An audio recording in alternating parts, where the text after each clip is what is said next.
Ce secret sur les mers et rivières qui a choqué les scientifiques. Il y a quelques années de cela, les scientifiques ont découvert un fait étonnant sur les océans. Ils se sont rendus compte qu'aux endroits où deux mers différentes se rencontrent, il y a une barrière entre elles, qui les empêche de se mélanger.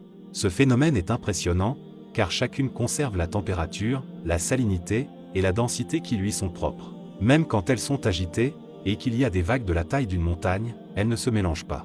Ce phénomène est observable à plusieurs endroits du monde, notamment au niveau du détroit de Gibraltar, où l'océan Atlantique et la mer Méditerranée se rencontrent. Est-ce qu'il y a une chance que ce phénomène soit cité dans le Coran?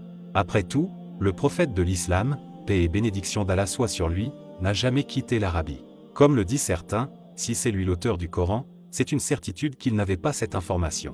Qui est donc celui qui avait une connaissance sur les mers, supérieure aux gens du XXIe siècle, et qui nous a dit sourate 55, versets 19 à 20, ceci.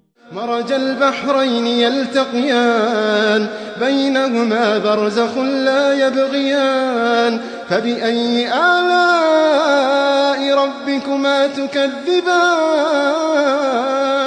Aucun scientifique de bonne foi ne pourra lire ces versets sans admettre que c'est la description exacte de leur découverte. Mais admettons que c'est un coup de chance pour les sceptiques. Qu'ont-ils découvert, les scientifiques, sur la rencontre de l'eau douce et l'eau salée? Ils ont découvert que dans les estuaires, où l'eau douce et l'eau salée se rencontrent, un phénomène différent de la rencontre entre deux mers se produit. Entre les deux eaux, se forme la zone de Pycnocline, qui crée un barrage, empêchant l'eau douce et l'eau salée de se mélanger.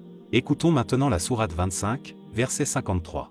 وهو الذي مرج البحرين هذا عذب فرات وهذا ملح أجاج هذا عذب فرات وهذا ملح أجاج وجعل بينهما برزخا وحجرا محجورا. Allah a donc parfaitement décrit les deux phénomènes de la rencontre des eaux. Si ceci ne suffit pas à vous convaincre de la véracité du Coran, alors sachez que le message est transmis. Que Allah pardonne nos fautes et fasse qu'au jour de la rétribution, nous soyons parmi ceux qui auront échappé à sa colère. Car certes, celui qui a encouru sa colère, s'est fait du tort à lui-même.